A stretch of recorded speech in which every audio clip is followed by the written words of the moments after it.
Do you think the basic, the very concept of globalization is finally going to meet its natural death?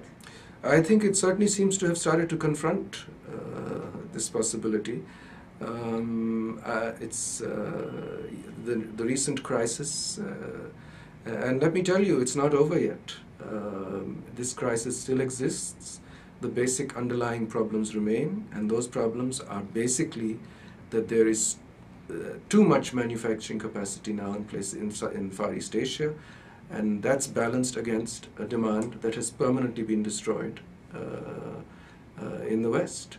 And what has been done to stabilize the situation is more of the same. Governments in the West have borrowed hugely, whereas previously the citizens were borrowing and financing stuff that couldn't be financed any other way. Now you see the government's doing the same thing, and this thing has not finished.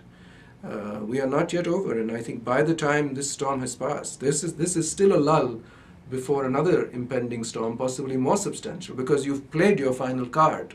The governments of these Western nations have played their final cards. They've put in loads of money to stabilize a system that's very difficult now to stabilize. So fundamental change has to take place, and there has to be a realization that this globalization thing is not working. It will not work. There has to be, you have to move away from this concept of unlimited growth. The world, the concept has become, the idea, the economic underpinning of success seems to be growth, growth, growth, and growth. And, this is something that doesn't work. Anyone who knows the reality of a geometric progression knows that you ultimately come up against limits. And we are starting to come up against some of those limits. So the paradigm, if you will, of what is economic success has to change. It has to change more to a gentler, kinder concept. It must not anymore be personal wealth, personal income, people wanting to become rich at whatever cost.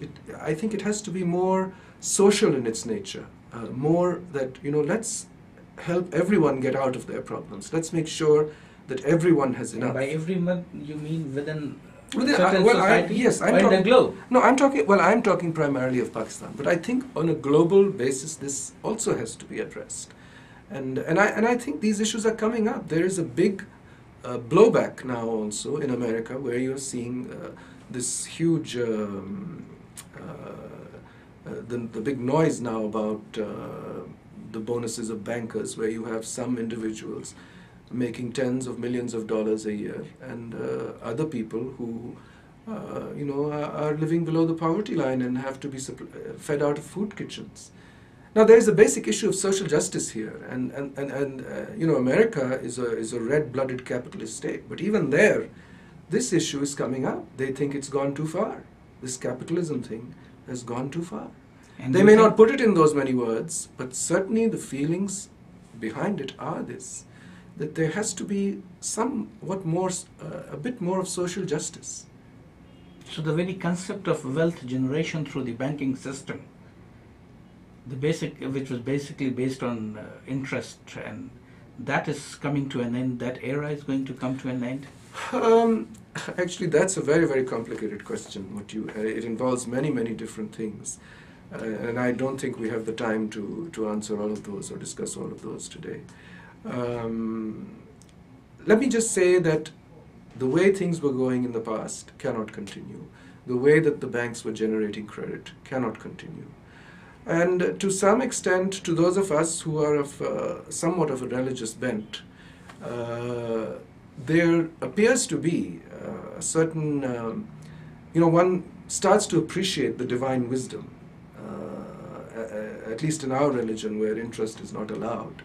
One begins to see of the excesses that have taken place in such systems, and one begins to see the net end result of this, where things are just completely out of control, and debt creation, and the whole structure is falling on its foundations now. It's food for thought. I mean, it really is food for thought. Now, if you are an economy which is not based on this kind of an interest-based system, you'd never have these problems to start with. So there is a certain, I for one, it's an eye-opener. People say, people make excuses in our religion to justify interest, and they say, oh, the riba doesn't really mean interest, it means excessive, it means usury. But the Quran and the religious texts are very clear that it does mean interest. It does mean taking an extra payment for money that you lend to anyone. Now, is there wisdom in there that we as humans have not yet failed to anticipate? And I think there is. I think I think it is possible to build economies without interest, and things will be slower, but things will happen, and perhaps they will happen in a more stable, sustainable kind of way.